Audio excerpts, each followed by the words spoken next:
Hari ini kita akan membahas berita besar dari dunia geopolitik. NATO berencana mengalokasikan dana hingga 50 miliar dolar Amerika, atau setara 811 triliun rupiah, untuk bantuan militer bagi Ukraina. Langkah ini menimbulkan pertanyaan besar. Apakah ini mendukung perdamaian, atau justru memperpanjang perang?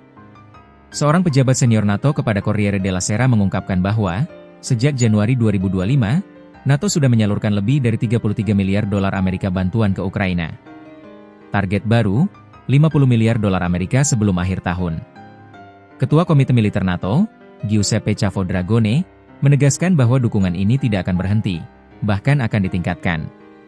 Alasannya jelas, Rusia dianggap terus menghambat dialog perdamaian. Pengumuman NATO datang tak lama setelah pertemuan puncak Trump dan Putin di Alaska. Trump menyebut pertemuan itu produktif dan ada cahaya di ujung terowongan. Bahkan Gedung Putih sempat optimis bahwa konflik bisa menuju meja perundingan. Tapi hanya beberapa hari kemudian, NATO justru mengumumkan eskalasi bantuan militer. Pertanyaannya, apakah langkah ini mendukung diplomasi, atau justru menampar upaya perdamaian yang sedang dijajaki?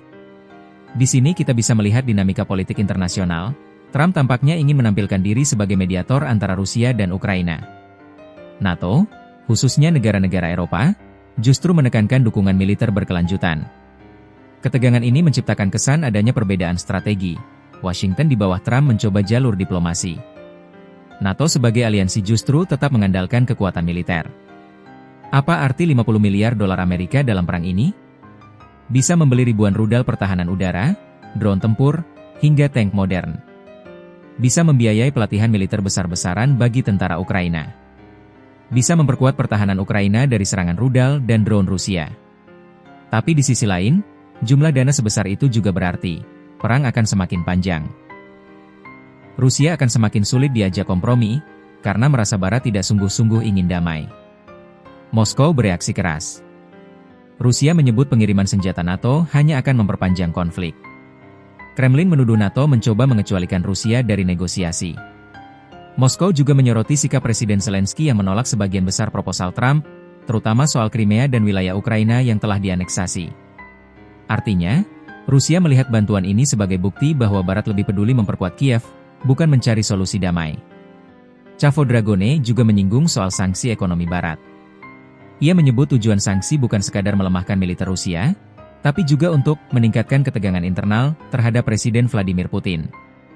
Dengan kata lain, NATO berharap tekanan ekonomi bisa menciptakan gejolak domestik di Rusia. Namun, sejarah menunjukkan bahwa sanksi justru sering membuat masyarakat lebih solid mendukung pemerintah mereka. Salah satu isu yang paling sensitif adalah kemungkinan pengiriman pasukan NATO ke Ukraina. Beberapa anggota NATO, seperti Prancis dan Inggris, sempat melontarkan ide itu. Namun Dragone menegaskan, kami sama sekali belum membicarakan hal ini di NATO, bahkan belum menyebutkannya.